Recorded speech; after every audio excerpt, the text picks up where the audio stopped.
Dear students, NTC education for all में आप सभी का स्वागत है। आज की वीडियो में हम पढ़ेंगे continuous tense, present indefinite, past indefinite और फ्यूचर इंडेफिनिट। ये तीनों टेंस हम पहले एक वीडियो में कर चुके हैं, आप उसे रिवाइज कर सकते हैं। Past continuous tense, present continuous tense and future continuous tense आज हम पढ़ने वाले हैं। पास्ट कंटिन्यूअस जब हम पढ़ रहे होते बेटा, तो रहा था, रही थी, रहे थे, इस प्रकार के शब्द जो होते हैं इन हिंदी सेंटेंसेस में इनकी पहचान रहते हैं। रहा है, रही है, रहे हैं, प्रेजेंट कंटिन्यूअस में रहते हैं हिंदी सेंटेंसेस में पहचान, और हिंदी सेंटेंसेस में पहचान रहा होगा, रहेगा, रही होगी, रहे होंगे, ये फ्यूचर कंटिन्यूअस के लिए होती है। ठीक है, देखो जब हम इन सेंटेंसेस को लिखते हैं कंटिन्यूअस सेंटेंस में, subject plus helping verb plus verb की first form plus ING plus object, ये इसके मेकिंग फॉर्मूला होता है, सेंटेंस मेकिंग फॉर्मूला कह सकते हैं इसे।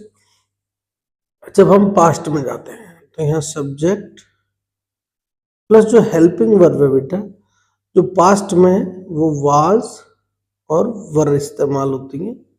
वाज का यूज सिंगुलर सब्जेक्ट के साथ होता है, वर का यूज प्लूरल सब्जेक्ट के साथ होता है, साथ ही साथ वर्ब की first form plus ING plus object, इस प्रकार से हम लिख देते हैं। ठीक है, अगर हम प्रेजेंट की बात करते हैं तो सब्जेक्ट प्लस हेल्पिंग वर्ब आ जाती है हमारे पास इज, एम या आर प्लस वर्ब की first form ING plus object.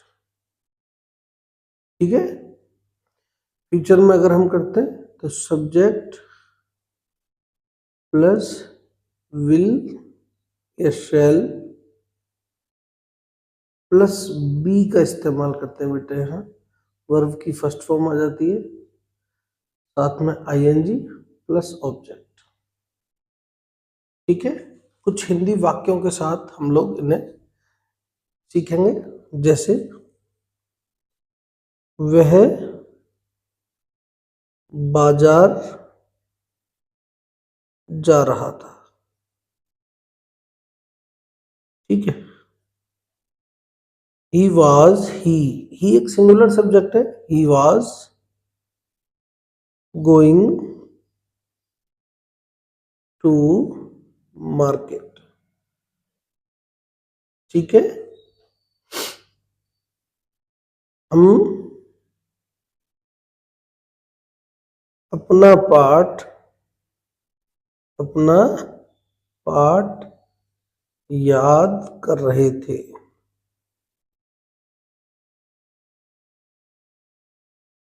हम अपना पाठ याद कर रहे थे। हम, वी जो है यहाँ प्लूरल सब्जेक्ट है तो वाज नहीं आएगा, वर आएगा। वी वर क्या कर रहे थे? लर्निंग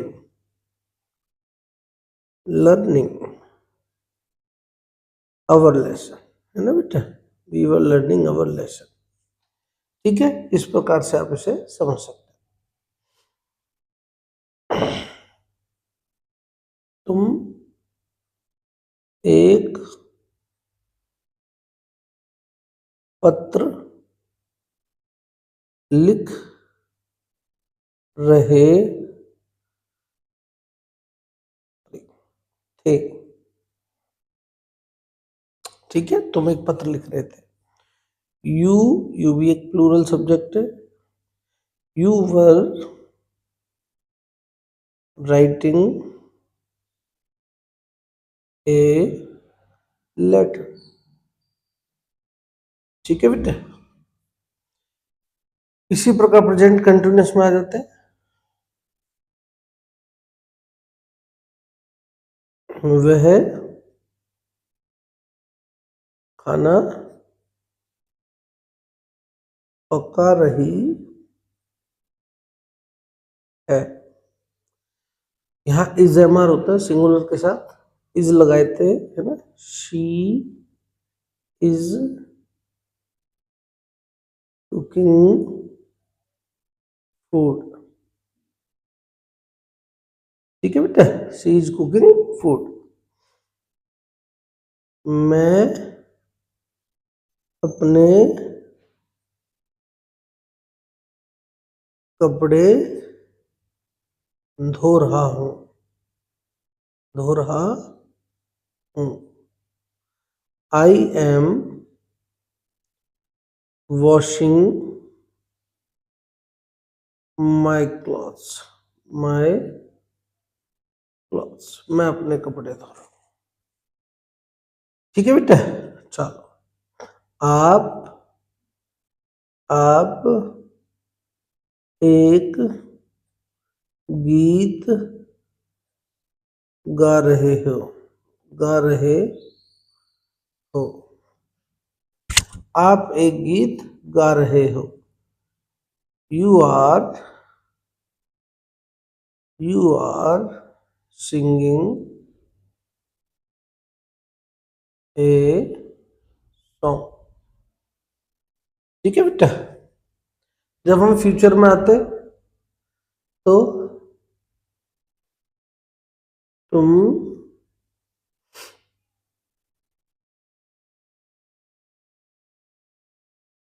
गणित सीख रहे होगे।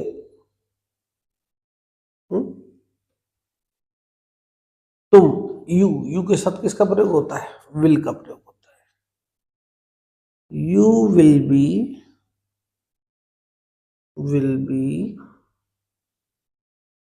लर्निंग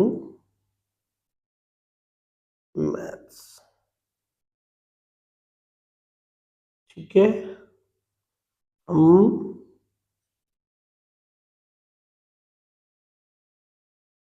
पौधों में पानी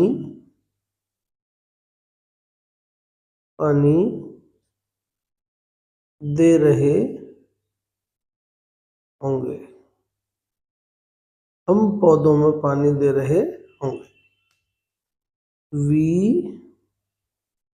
शैल बी, आई और बी के साथ शैल का इस्तेमाल। We shall be giving water to plants, हम पौधों को पानी दे रहे हो। ठीक है बेटा, ये इन सब के अफर्मेटिव सेंटेंसेस हो गए। अगर नेगेटिव में जाते तो बिल्कुल सिंपल है, ही वाज हेल्पिंग वर्ब के बाद नॉट लगा देना है। नेगेटिव में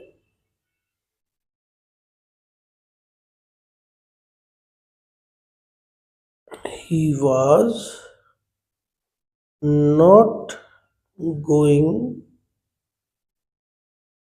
to market, he was not going to market। ठीक है, we were not learning our lesson। ठीक है, ऐसे ही इसमें हम निगेटिव कर सकते हैं। she is not cooking food,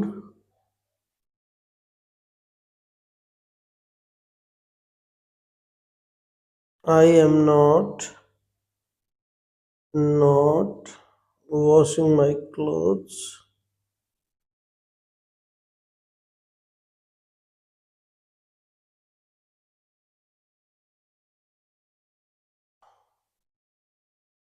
you will not be learning maths, तुम मैथ्स नहीं सीख रहे हो। We shall not be giving water to plants, हम पौधों को पानी नहीं दे रहे हो। ठीक है बच्चे, ये सारी चीजें हैं। अफर्मेटिव हो गया आपके सामने, नेगेटिव सेंटेंस हो गया। ठीक है, सिर्फ आपको ज्यादा सीखने पे फोकस करना है अफर्मेटिव को। अफर्मेटिव से नेगेटिव बनाने में, नेगेटिव इंटरोगेटिव बनाने में हमें बहुत प्रॉब्लम नहीं आती। इंटरोगेटिव में हम क्या ध्यान रखते हैं, सिर्फ हेल्पिंग वर्ब को उठा के सामने रखना है। He was going to water, oh sorry, he was going to market, was he going to market। ठीक है, हम अपना पाठ याद कर रहे थे, we were learning our lesson, were we learning our lesson, you were writing a letter, were you writing a letter, वह खाना पका रही है, is she cooking food, is she cooking food, is she cooking food, मैं अपने कपड़े धो रहा हूं, am I washing my clothes, आप गीत गा रहे हो, you are singing a song, are you singing a song. बस इंटरोगेटिव मार्क लगाना, बाकी बहुत आसान है। You will be learning maths, will you be learning maths. Next, हम पौधों को पानी दे रहे होंगे, shall we be giving water to plants.